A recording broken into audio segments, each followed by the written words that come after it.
There's some big stuff happening this week that is exciting and encouraging. And I'll fill you in on that in just a moment. Hey, I'm Dr. Patty Barch. I'm a traditional naturopath, founder and owner of Naturally Unbridled Wellness and naturallyunbridled.com, where we focus on wellness solutions, not disease management. This is Down the Ridge with Dr. Patty. This is not medical advice. It's for entertainment purposes only. Nothing I say is true. Don't listen to me. This is an exciting time. I've been like, God, it's so nice to finally feel encouraged, right? To finally feel like there are people awakening to the downward spiral that we are in because of the crappy food that we consume.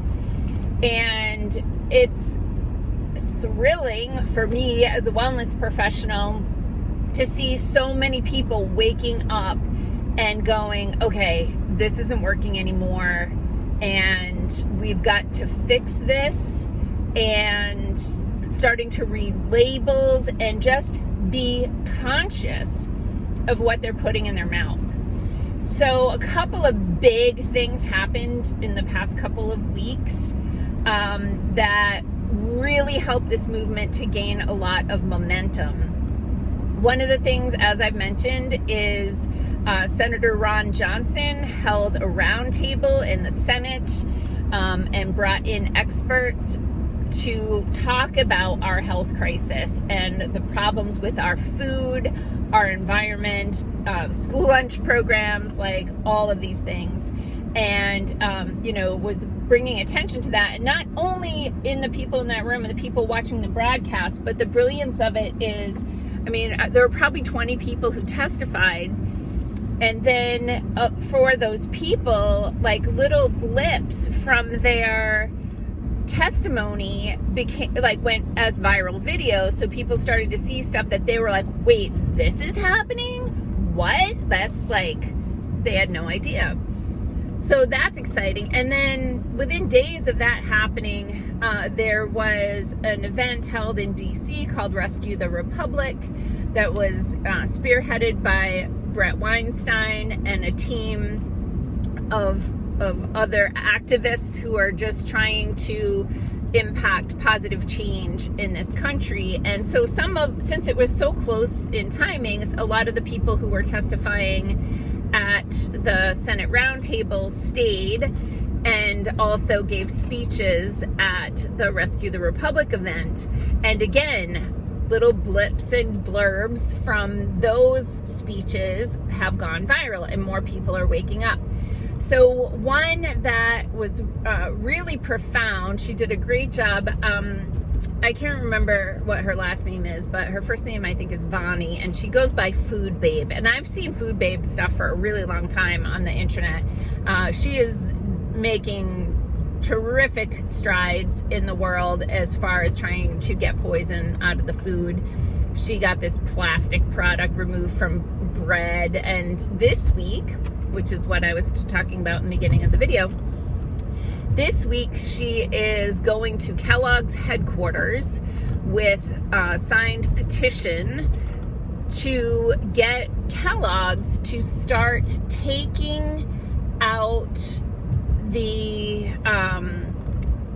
artificial crap that they put in their breakfast cereal that is fed to American children at astronomical rates, because those same cereal products in other countries have different formulas that are healthier. So in the US, they're loaded with artificial colors and flavors. And then in Canada and in Europe, they have natural foods, and they use like carrot juice and beet juice and grape juice to color and flavor the Fruit Loops. But in the US, they're putting in all these neon colored food dyes that are known to have neurotoxic effects on children. Let alone the freaking high fructose corn syrup. So anyway, that's this week. She's heading to Kellogg's and has sounded the alarm for a bunch of people to join her. Not necessarily in the meeting, but just to come and stand outside Kellogg's headquarters and say, like, stop poisoning our children. So I mentioned recently in one of these videos that, you know, the biggest problem we have is that not everybody, but a lot of people start their day with beige carbohydrates, or artificially colored beige carbohydrates, that set people up for just failure for the day with blood sugar swings. So I know, I mean, I have a little farm. I have animals to take care of in the morning. I just wrapped up my garden, but I've had gardening to do in the morning. And so to take time to make eggs every morning has, you know, doesn't work out for me. But what can work out for me is to do some meal prep on the weekends. And a couple of things that I like to make for breakfast.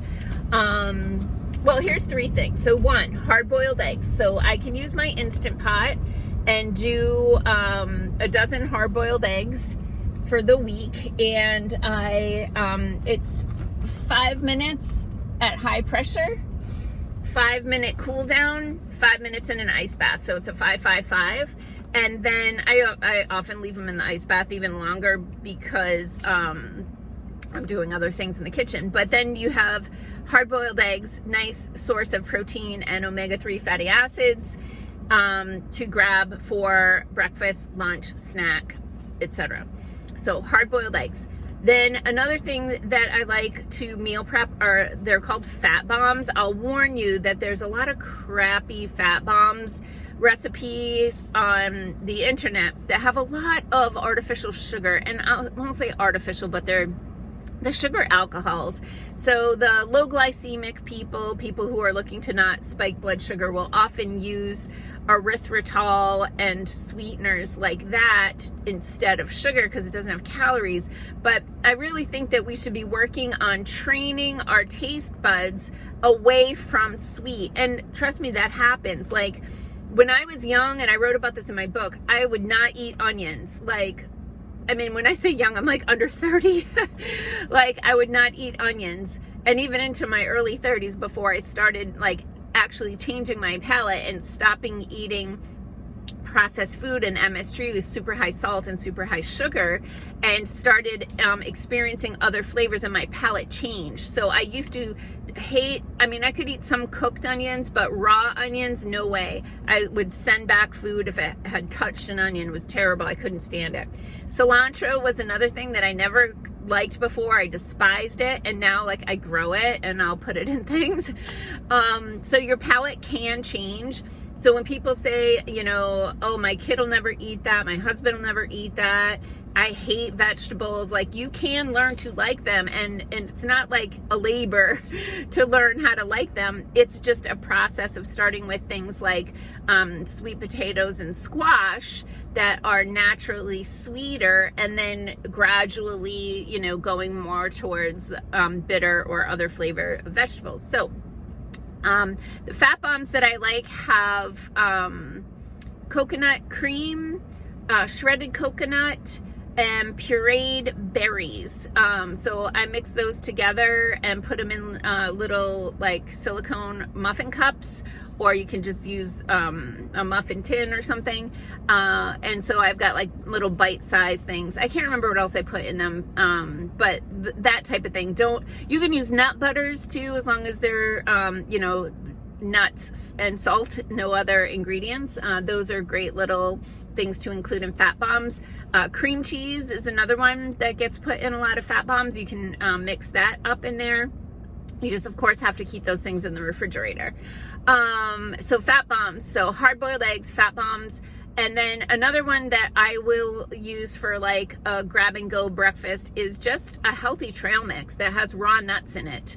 It's basically just raw nuts now that I think about it, but it's like going to be walnuts, pecans, almonds, right?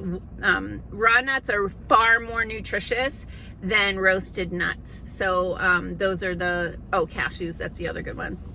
So those are just some ideas.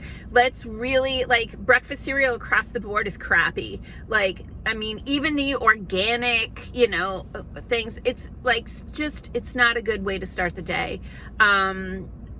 Just start making changes towards that. Like, you know, have some blueberries, a hard-boiled egg, a Granny Smith apple with some nut butter, fat bomb, a protein shake, as long as it's clean ingredients. Those are all good things to start your day with, so you have sustained energy throughout the day without those glucose spikes, okay? So keep an eye out for the Food Babe. You can follow her on social media. She has Instagram and all of that stuff, and she's putting out some good content and doing some great things in the world. Peace out, peeps. Have a healthy day.